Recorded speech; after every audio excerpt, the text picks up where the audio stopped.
ৰাজ্যৰ 40 লাখ মহিলা লাখপতি বাইদেউ হোৱাৰ সুযোগ দিয়াৰ বাবে আমি 25,000 টকাকৈ এককালীন অনুদান আগবঢ়াম আৰু অৰুণোদয় যোজনাত 1250 টকাৰ পৰা ক্ৰমে 3,000 টকা মাহিলী লৈ যোৱাৰ বাবে আমি 5 বছৰত ৰাজ্যৰ 2 লাখ যুৱক যুৱতীক চৰকাৰী আমি চাকৰি দিম।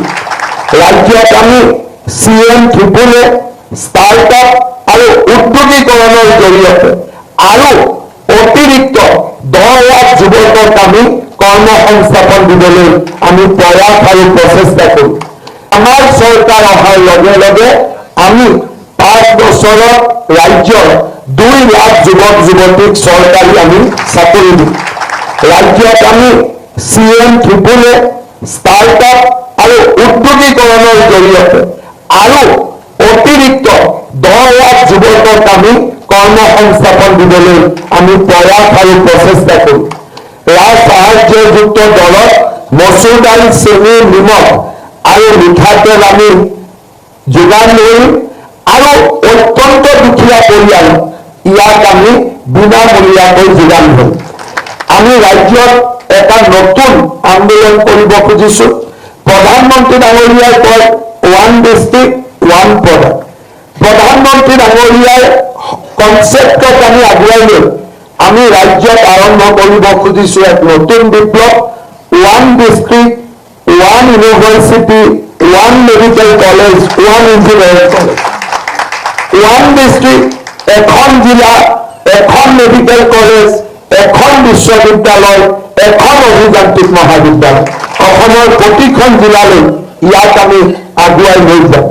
প্ৰাক প্ৰাথমিকৰ পৰা স্নাতকোত্তৰ পৰ্যায়লৈ KG to PG এই সমগ্ৰ শিক্ষাৰ যিটো চাৰ্কেল বৃত্ত তাক আমি বিনামূলীয়া কৰিম। প্ৰাদেশিকৰণৰ সমস্যা আমি সমাধান কৰিম আৰু ৰাজ্যত আমি শিক্ষা খণ্ডত এক নতুন বিপ্লৱ আনিম। ৰাজ্যত 40 লাখ মহিলা লাখপতি বাইদেউ হোৱাৰ সুযোগ দিয়াৰ বাবে আমি 25,000 টকাকৈ এককালীন অনুদান আগবঢ়াম আৰু অৰুণোদয় যোজনাত 1250 টকাৰ পৰা ক্ৰমে 3,000 টকা মাহিলী লৈ যোৱাৰ বাবে আমি চেষ্টা কৰিম। বৃন্দাবনী বস্ত্ৰ উভতাই অনা, অসমৰ ভাষা সংস্কৃতিক সুৰক্ষা কৰা, অসমৰ জনজাতীয় ইতিহাসক সুৰক্ষিত কৰা, অসমত নিজৰ ছেটেলাইট স্থাপন কৰা, অসমত প্ৰটন থেৰাপিৰ দৰে ট্ৰিটমেণ্ট আৰম্ভ কৰা আৰু আমাৰ অসমক আমি ক্ৰীড়াৰ ৰাজধানী হিচাপে নিৰ্মাণ কৰাৰ বাবে আমি প্ৰচেষ্টা কৰিম।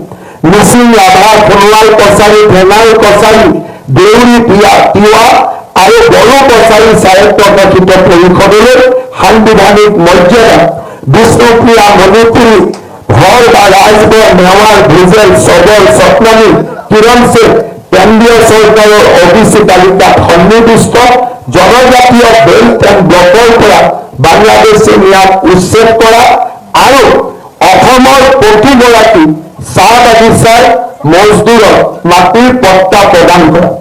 চাহ বাগিচাৰ লোকসকলৰ পাৰিশ্ৰমিক বৰ্তমানৰ চৰকাৰে 280 টকালৈকে বৃদ্ধি কৰিছে। আমাৰ প্ৰচেষ্টা হ'ব ইয়াক 5 বছৰৰ ভিতৰত 500 টকালৈকে লৈ যোৱা আমাৰ সংকল্প হ'ব।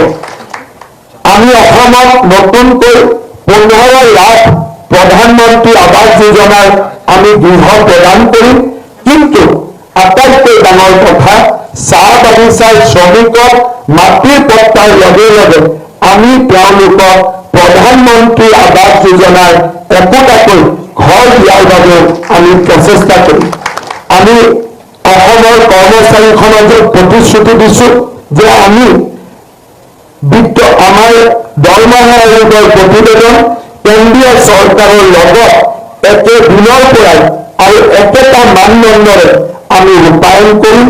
ৰাজ্যত আমি স্বাস্থ্য আন্তঃগাঁথনি, শিক্ষা আন্তঃগাঁথনি, ক্ৰীড়া আন্তঃগাঁথনি আমি নিৰ্মাণ কৰিম। শ্ৰদ্ধাৰ সুধীবৃন্দ, মই বিশ্বাস কৰোঁ প্ৰধানমন্ত্ৰী নৰেন্দ্ৰ মোদী ডাঙৰীয়াৰ আশীৰ্বাদত অহা 5 বছৰ অসমৰ ৰাইজে যদি ভাৰতীয় জনতা পাৰ্টিৰ চৰকাৰ গঠন কৰিবলৈ সুযোগ দিয়ে, আমি অসমক ভাৰতৰ সৰ্বশ্ৰেষ্ঠ আৰু শক্তিশালী ৰাজ্যসমূহৰ মাজত এখন হিচাপে আমি প্ৰতিষ্ঠিত কৰিব পাৰিম। অসমৰ সোণোৱালী ইতিহাস আৰম্ভ হৈছে। আমি আমাৰ ভৱিষ্যত প্ৰজন্মৰ বাবে, আমি অসমৰ কৃষকৰ বাবে, আমি অসমৰ শ্ৰমিকৰ বাবে, আমি অসমৰ জনতাৰ বাবে অহা 5টা বছৰ আমি নিৰন্তৰ কাম কৰিম।